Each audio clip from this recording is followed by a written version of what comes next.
Right now, a suspect in the murder of Charlie Kirk is in custody. What we know about him and how investigators say he was caught. Plus, a statewide Amber Alert is underway for a missing child seen yesterday afternoon. What authorities want you to keep an eye out for. And later, why the Madison Police Department's wait for body cameras may be longer than originally thought. And we welcome you to News 3 Now at 6. Good evening. Thanks for watching. I'm Eric Franke. And I'm Sarah Carlson. Thanks for watching, everyone. After a 33-hour-long manhunt, a suspect is in custody in connection to the killing of Charlie Kirk. This morning, state and federal officials announced Tyler Robinson was arrested last night. And this followed an alleged confession to his father. Investigators interviewed members of Robinson's family who shared the alleged shooter became more political in recent years and spoke negatively about Charlie Kirk. In a press conference today, FBI Director Kash Patel touted the success and speed of the manhunt. Forensic evidence has been seized and continues to be garnered. Forensic evidence has already been evaluated at FBI laboratories in Quantico and state local authorities here.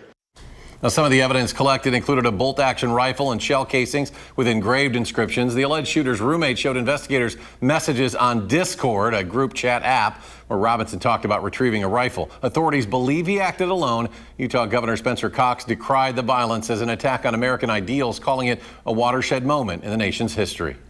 This cuts to the very foundation of who we are, of who we have been, and who we could be in better times. Is this the end of a dark chapter in our history or the beginning of a darker chapter in our history? A jail official telling CNN he's facing multiple initial charges, including aggravated murder, but has not been formally charged just yet. Kirk's death has prompted strong reactions from across the nation, including right here in Madison. Right now, the Republican Party of Dane County is hosting a vigil for Kirk. For more, let's head to the Capitol, where our Tanisha Shaw is live with more. Tanisha. Hi, Sarah and Eric. That prayer vigil for Charlie Kirk is still going on right now. More than 200 people are here outside the Capitol praying for him. And I'm going to let you get a look at those people right now. So this event is hosted by the Republican Party of Dane County. And again, this is roughly about 200 people. And what you're seeing right now is just half of the people that's here. So my cameraman is going to let you get a look at the speaker. He has a Bible in his hand, and he has been speaking for about the past 10 minutes, talking about the legacy that Charlie Kirk is leaving behind, and even calling him a martyr. And earlier today, I got the chance to speak to some of these people out here, and that's what they're saying. They're saying some people, I will say, that they're here not for political beliefs, but to pay their respects. And some say that Kirk did leave behind strong political beliefs and support systems that they hope that young people can follow. Just before the vigil, I got a chance to talk to a member of the Republican Party of Dane County. Profound sadness over Charlie Kirk. He's had a terrific impact on our country. He's come to he wants to open up dialogue. He's on college campuses, which is usually kind of enemy territory for conservatives, and he's got thousands of students following him. There was 3,000 people on Wednesday at Utah Valley State. He's Donald Trump Jr. credited Turning Point USA, which is his organization, with Donald Trump winning Wisconsin. Of course, when you win, everybody claims credit, but I think that one deserves the credit. And a voice for freedom, he's not out to suppress anybody's opinion. We just want to talk, dialogue. And some people can't stand that, obviously.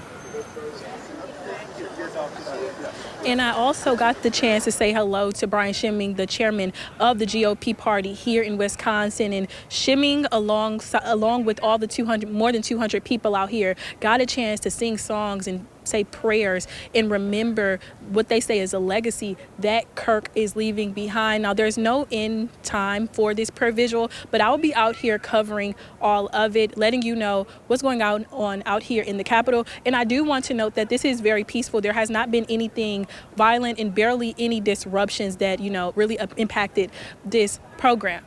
For now, I'm going to send it back to you in studio, Eric and Sarah. All right, thank you so much, Tanisha. And now in other news, a statewide Amber Alert for a Portage County child. Ruby Lehman was last seen at her grandmother's house in Almond. Police say they believe she is now with her uncle, Jordan Coyle. Ruby, you see here, is 6 years old with brown hair and green eyes. She was last seen wearing a lavender dress with smiley faces and white shoes with characters Lilo and Stitch. Coyle is 34 years old with red hair, a beard, and a mustache. He has blue eyes and is about 6'3". Coyle has a peace symbol tattoo on his left chest. He also has a dinosaur, puppy, butterfly, and cat tattoos on his arm. He's believed to be driving this white 2001 Ford F-250 with Wisconsin license plate WC-2249. Now, if you know where they could be, please contact this number, 888-304-3963. Wisconsin authorities are identifying the man who killed a 70-year-old Mazomanie resident last month. 23-year-old Andrew Collimore was shot and killed by police after a high-speed chase back on August 29th. Dane County Sheriff Calvin Barrett says Collimore broke into Thomas Muckler's home in Mazo on August 28th and was staying there for an unknown time. Sheriff Barrett says Collimore killed Muckler, though the two did not even know each other. Officers say they found Collimore driving Muckler's vehicle up in Marinette County the night after. He allegedly got out of that vehicle, approached officers with a sharp-edged weapon. Tasers didn't stop him, and 2 Marinette police officers shot and killed Collimore. The officers are now on administrative leave while the state investigates. The Fall River man accused of stabbing a 17-year-old and then running her over back in 2022 has been sentenced. Dylan Lenz will spend 13 years in prison plus 15 years of extended supervision. Lenz was found guilty of attempted first-degree intentional homicide. He allegedly told investigators that he was trying to kill the girl. She was found in a Walmart parking lot with several injuries. A warm weekend ahead. Let's check the first one forecast. Chief Meteorologist Alex Harrington joining us live tonight from Jefferson. Alex?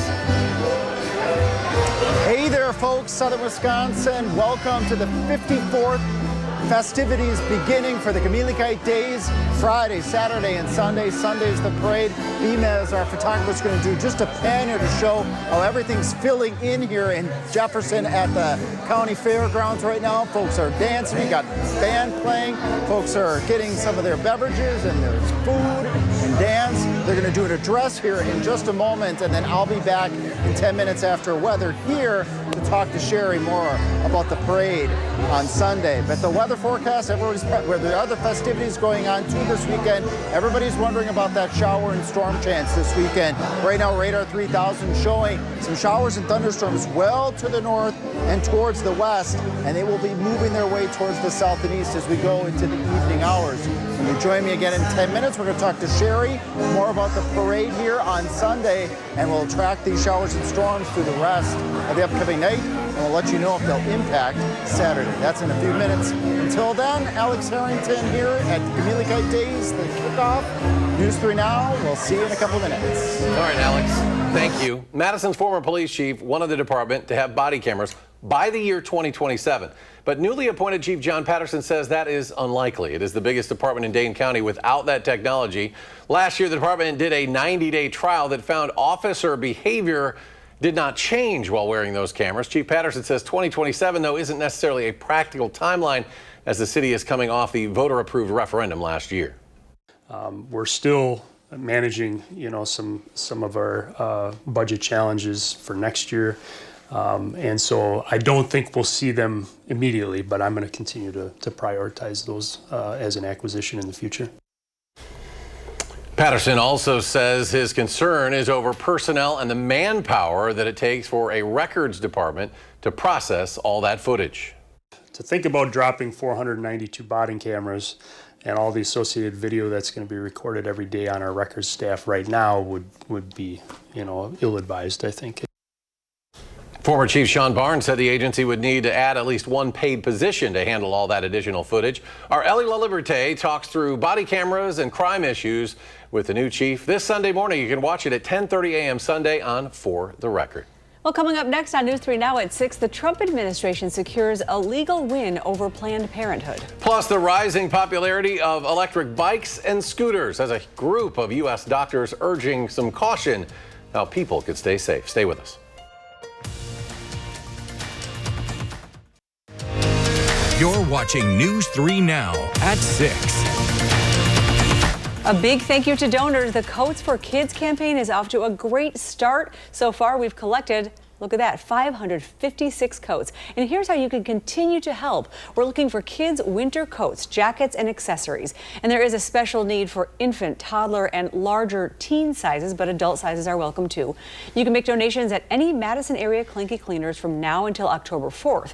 If you're looking for other ways to help out, though, head to channel3000.com/coats4kids to find links to our Amazon wish list, the financial donation page, or volunteer sign-up page. This Sunday, the best and brightest in television will be in Los Angeles for the 77th Annual Emmy Awards. With 27 nominations, the dystopian Apple TV series Severance is likely to dominate the evening with stiff competition from HBO Max's medical series The Pit. Also this year, the comedy series The Studio and Apple TV earned 23 nominations. Hollywood loves to award Hollywood. So when it comes to a show like The Studio and even Hacks, that could pay off in a really big way for them. Look at the evidence. Meanwhile, Kathy Bates, the star of the CBS reboot Matlock, is making history as the oldest nominee in the category for lead actress in a drama.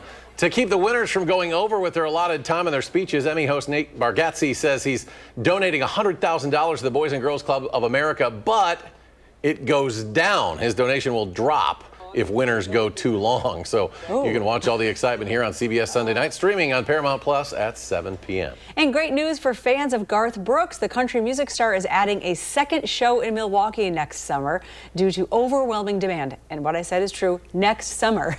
Brooks was already scheduled to headline Summerfest June 17th, but now a new show is set to be held Tuesday, June 16th. This will be Brooks' first show in Milwaukee in a decade. Tickets for the concert go on sale at 10 a.m. September 12th. I think that's today. At summerfest.com, Ticketmaster, or in person at the American Family Insurance Amphitheater box office. And each ticket purchase will include a complimentary admission to Summerfest 2026, good for any day of the festival. Well, the warmer weather means some storms possibly. Alex live now from Jefferson with the answer. Hey there, folks. Welcome to the 54th Communicate Days festivities. It starts tonight, Friday, last through Saturday, and then on Sunday we got the big parade that starts at noon. And I'm joined by Sherry, one of the organizers. Sherry, tell us how many floats we're going to have at the parade on Sunday. We have 65 units this year, and quite a few bands. We have little UW marching band and a lot of local high school bands, a lot of floats. Be a great time. It's always a lot of fun. Then after the parade, we continue our festival downtown at the park with music and food and beer and all kinds of good stuff. All kinds of good German fun. Yeah. And tonight, tell us a little bit about what's going on here tonight. So this is our opening band, Mike Schneider, and he plays for about 20 more minutes, and then we have the Steve Meisner Band. We just had a proclamation given to the new king and queen from Senator Jagler, and later on we'll have a presentation of the past kings and queens. Festivities tonight, last tomorrow, goes all the way through Sunday, and Sunday night it sounds like even after the parade. Right. Now, before I get into the weather forecast, you have to tell us about Jefferson's weather committee up here above us. Well, the weather, the clouds up here are all past kings and queens that have passed away. So they get their name on a cloud, and then they are our unofficial weather committee for the year. So we hope they bring us good weather. And I think they're working really hard because we got some pretty good weather. Warm this weekend. I'll show that forecast right now. Thanks so much, Sherry. The one thing that we got to get through tomorrow are some showers and thunderstorms in the morning hours, especially for Madison and areas to the east. Sunday's just looking warm and very summer-like. Impacts from those showers and storms. We can't rule out some heavy rain, some gusty winds, and some small hail. The severe weather threat, can't rule that out, but it's low. Let's track those showers. They're north and west of Madison through 10 o'clock. As we get to 2 o'clock, they get down to about the Dalles. As we get to 4, 5, 6 o'clock, they sneak Madison, Jefferson, and then move off towards the south and towards the east, and then we dry out. Unless your area is near the Wisconsin-Illinois border, we could see another pop-up shower or storm Saturday afternoon. There's a tiny chance of a strong storm or two. This would be isolated with hail and gusty winds being the main threat, but I think that widespread severe weather threat is very low as we go into Saturday morning. Beyond that, look at this 10-day forecast. Temperatures in the 80s through and through from left to right. overnight low temperatures are going to be in the 60s with that best rain chance again tomorrow morning, especially for Madison and areas off towards the east, and then overall dry. You want to join us tonight at 10? I'll give us that latest extended forecast. Are we going to be warmer than normal going further out into September? Are we going to be wetter or drier than normal coming up as we go a little bit further out into September? Again, Alex Harrington live here at the fairgrounds in Jefferson for the start of Communicate Days. We'll be right back. Stay tuned.